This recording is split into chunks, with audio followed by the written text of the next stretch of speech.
awareness of the importance of physician well-being has increased in recent years, the research that identified the issue pinpointed contributing factors, provided evidence on effective individual and system solutions has actually been maturing for several decades.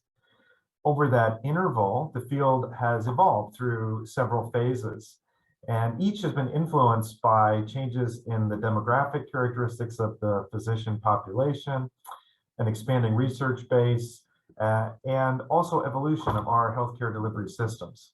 I'm Tate Shanafelt, Chief Wellness Officer and Associate Dean at Stanford University.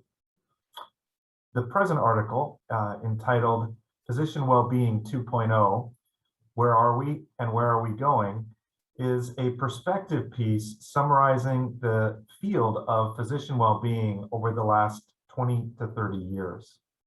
In this perspective, we look at the historical phase of this journey, or what I refer to as the era of distress, the current state, coined Physician Wellbeing 1.0, and also consider the early contours of the next phase based on recent research and the experience of Vanguard institutions.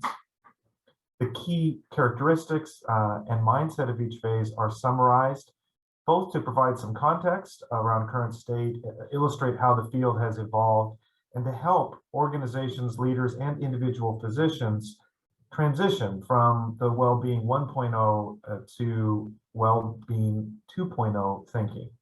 That first historical era, kind of what I call the era of distress, it was really sort of lack of awareness, neglect, sort of expectations that physicians were supposed to be almost superhuman, right? Didn't need rest, we didn't need breaks, we never made mistakes, we were sort of infallible. If a mistake occurred, you know, we didn't have yet quality system mindset, right? So we blamed individuals, and no limits on work, and training was just a rites of passage, right? Almost a hazing. And so we've sort of come out of that era, and we sort of now are in this era of awareness, right? And there have been some changes. Training is more competency based instead of just rites of passage. We certainly are aware of the problem and its implications. I think one of the big changes, that this isn't just about distress for individuals. It impacts quality. It leads to errors. It leads to turnover. It has economic cost implications for the organization. And we've sort of then become aware of that, but still, for the most part, what's been promulgated as solutions are individual solutions, right? Resilience, self-care.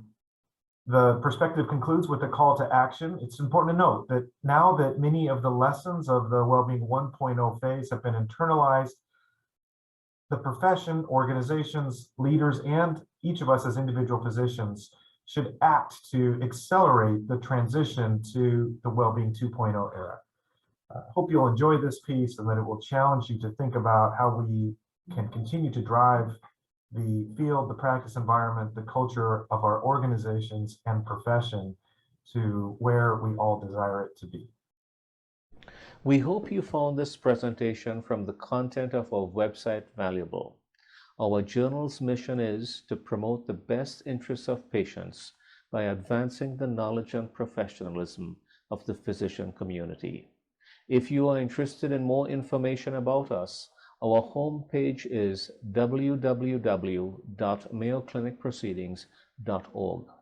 There you'll find access to information for our social media content, such as additional videos on our YouTube channel or journal updates on Facebook.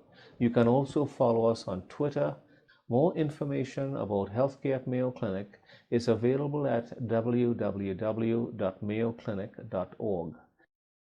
This video content is copyrighted by Mayo Foundation for Medical Education and Research.